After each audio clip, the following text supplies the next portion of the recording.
Assalamualaikum dan salam sejahtera. Saya Nisha binti Saidu dengan nombor metrik 0512091015-2001. Hari ini saya akan membentangkan tentang amalan penjagaan dan pengasuhan yang baik untuk bayi berumur 0 hingga 2 tahun. Pembentangan ini akan merangkumi keperluan asas bayi, sokongan perkembangan bayi serta aspek keselamatan dan pertimbangan etika dalam penjagaan bayi. Bayi berada dalam fasa perkembangan yang sangat pesat, khususnya dalam 2 tahun pertama kehidupan.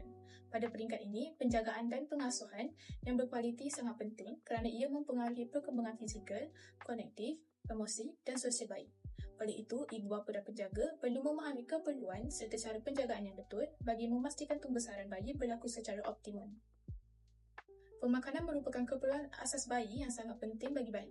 Bayi berumur 0 hingga 6 bulan digalakkan menerima susu ibu secara eksklusif kerana ia mengandungi nutrien lengkap dan antibodi yang membantu meningkatkan sistem imun.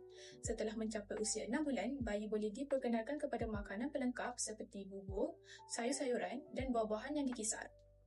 Pemakanan yang seimbang membantu pertumbuhan fizikal, perkembangan otak serta meningkatkan kesihatan bayi secara keseluruhan. Selain pemakanan, tidur juga merupakan keperluan asas yang penting bagi bayi.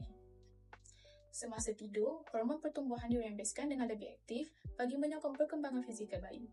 Tidur yang mencukupi turut membantu perkembangan otak, meningkatkan daya tahan badan dan mengawal emosi bayi. Oleh itu, penjaga perlu memastikan bayi mempunyai rutin tidur yang konsisten dan selesa. Sokongan perkembangan bayi melibatkan perkembangan fizikal, kognitif, bahasa serta sosial dan emosi.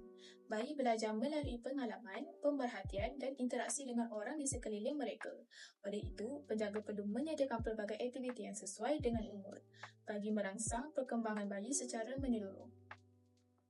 Bayi yang berumur 0 hingga 6 bulan, aktiviti seperti tummy time sangat penting untuk menguatkan otot leher, bahu dan belakang. Selain itu, bercakap dan menyanyi kepada bayi membantu perkembangan bahasa awal. Menunjukkan objek berwarna terang pula dapat merangsang penglihatan dan kemahiran fokus bayi. Apabila bayi berumur 6 hingga 12 bulan, mereka mula lebih aktif meneroka persekitaran. Aktiviti bermain blok lembut membantu koordinasi tangan dan mata mereka. Membaca buku bergambar dapat merangsang perkembangan bahasa dan kognitif. Permainan seperti peekaboo membantu bayi memahami konsep objek masih wujud walaupun tidak kelihatan. Bagi bayi yang berumur 12 hingga 24 bulan, aktiviti yang melibatkan pergerakan dan eksplorasi sangat sesuai bagi mereka.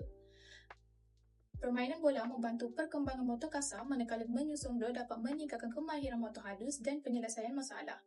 Aktiviti bermain peranan seperti bercakap menggunakan telefon mainan juga dapat membantu perkembangan bahasa dan sosial.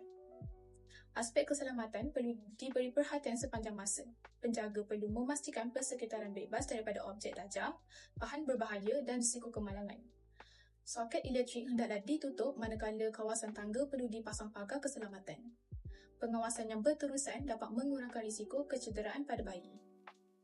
Bayi perlu ditidurkan dalam keadaan terlentang. Ini kerana dapat mengurangkan risiko kematian mengejut bayi. Tilam yang digunakan hendaklah rata dan kukuh.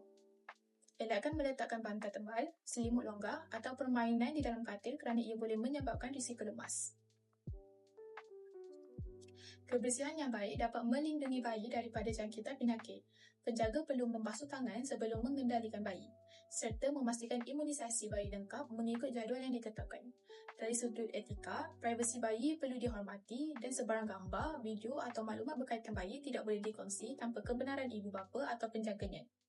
Kesimpulannya, penjagaan dan pengasuhan yang berkualiti memainkan peranan yang penting dalam memastikan bayi membesar dengan sihat dan seimbang.